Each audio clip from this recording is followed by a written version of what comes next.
বন্ধুরা, পায়েস রান্না করব, তাই জন্যে পোলার চাউলটা আগে একটু সেদ্ধ করে নিচ্ছি আর এক পাতিলে। পোলার চাউলটা সেদ্ধ করে আমি আবার 2-3 দিন ধরে এই দুধটা 1 কেজি দুধ জাল দিয়ে একটু শুকায়ে ঘন করে নিছি।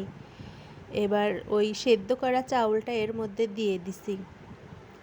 দিয়ে দেওয়ার পরে কিছু বাদামও দিছি, এটা আমি মোবাইলে দেখাইনি।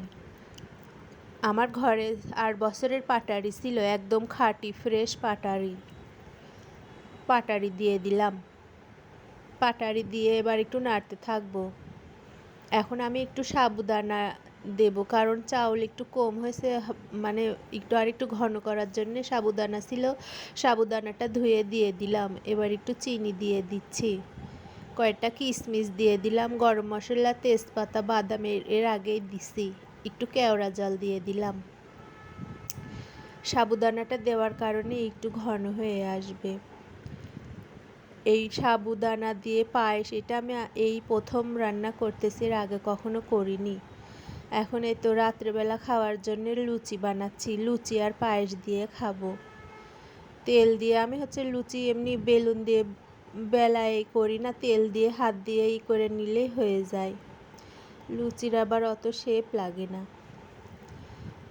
এইটা একটু তেল দিয়ে ভেজে নিয়ে পায়েস দিয়ে রাত্রের ডিনার আজকে। আমি একটু অন্য রকম করে পায়েস রান্না করলাম, সেই জন্য তোমাদের সঙ্গে শেয়ার করলাম। কেমন হয়েছে অবশ্যই জানাবে। আর আমার ভিডিওগুলো যদি তোমাদের ভালো লাগে, অবশ্যই লাইক, কমেন্টস, শেয়ার করে আমার পাশে থাকবে।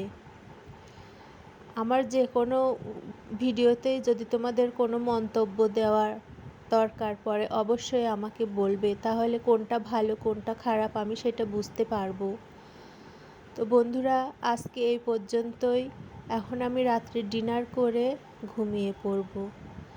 আবার দেখা হবে কাল সকালে। আল্লাহ হাফেজ, বাই বাই। সবাই ভালো থাকবে।